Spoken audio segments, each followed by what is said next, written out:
कोल्हापूर नागपूर राष्ट्रीय महामार्गाच्या चोकातपासून अंकणीपर्यंत जो नवा बायपास काढलेला आहे त्या संदर्भामध्ये शेतकऱ्यांच्या अनेक तक्रारी आहेत।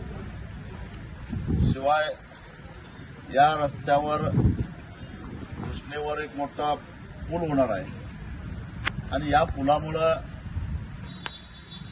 या वारणा कृष्णा या नद्यांच्या परिसरातल्या गावांना कितपत पुराचा फटका बसणार आहे हे अजून स्पष्ट नाही।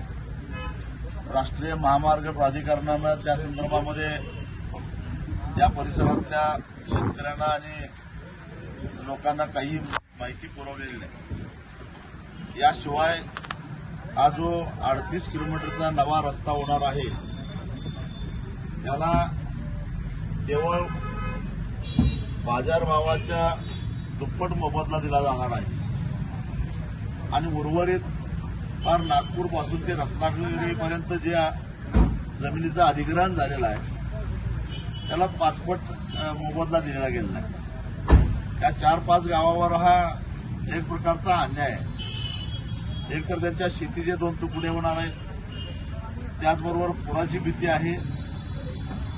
राष्ट्रीय महामार्ग प्राधिकरणाच्या अधिकाऱ्यांनी कसलाही नैसर्गिक पाण्याच्या प्रवाहाचा अभ्यास न करता रस्ता बांधणी केल्यामुळे जो मिरजेला बायपास झालेला आहे त्या बायपासमुळे सांगली जिल्ह्यातल्या म्हैसाळ, वड्डी आणि ढवळी या 3 गावांना मोठ्या प्रमाणामध्ये पुराचा फटका बसलेला आहे। वास्तविक पाहता पाण्याची पातळी ही 2021 साली 2019च्या तुलनेनं 1.5 मीटरनं कमी होती, परंतु या 3 गावांमध्ये उलट झालं। 2021 साली 2019च्या तुलनेनं जवळजवळ 1 मीटर पाण्याची पातळी जास्त झाली होती। याचं कारण मिरज शहराच्या भोवतीनं हा जो रस्त्याचा भराव टाकलेला आहे त्यामुळे नदीच्या पात्रातलं पसरणारं पाणी हे वड्डी, म्हैसाळ आणि ढवळी या गावामध्ये शिरलं आणि पाण्याची पातळी वाढली। तीच परिस्थिती या अंकली जवळ होणाऱ्या पुलामुळे हिंगळवाड असेल, दानोळी असेल, कोथळी असेल, हरिपूर असेल या गावांच्या बाबतीत होणार आहे आणि या संदर्भामध्ये जी शास्त्रोक्त अभ्यास व्हायला पाहिजे होता तो अजून झालेला नाही। असं असताना जबरदस्तीनं शेतकऱ्यांचा विरोध असताना त्या प्रस्तावित रस्त्याची मोजणी करण्याचा प्रयत्न राष्ट्रीय महामार्ग प्राधिकरणाच्या वतीनं आज करण्यात आला। त्याला शेतकऱ्यांनी मोठ्या प्रमाणामध्ये विरोध केला। दडपशाही करून, पोलीस बळाचा वापर करून शेतकऱ्यांना अटक करून या ठिकाणी पोलीस स्टेशनमध्ये आणलेला आहे, परंतु आम्ही गप्प बसणार नाही। किती दडपशाही केली आजच सांगतो, आज दिवसभर मेहनत करून जे काय मोजमाप केलेलं आहे, खुणा केल्या आहेत त्या खुणा सगळ्या संध्याकाळी आम्ही काढून टाकणार आहे।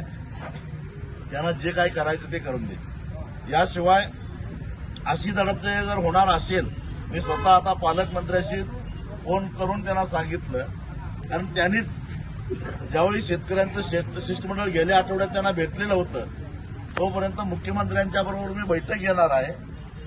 पहिल्यांदा सुनावण्या होऊन देत तोपर्यंत मोजणी करणार नाही असं सांगून सुद्धा आज प्रशासनानं पालकमंत्र्यांचं न ऐकता मोजणी करायला सुरुवात केलेली आहे आणि हे जर प्रशासन पालकमंत्र्यांचं ऐकणार नसेल, हे प्रशासन शेतकऱ्यांच्यावर पोलिसांच्या माध्यमातून दडपशाही करणार असेल तर माझ्या माहितीप्रमाणे येत्या 6-7 तारखेला काहीतरी मुख्यमंत्री कोल्हापूरच्या दौऱ्यात येणार आहेत।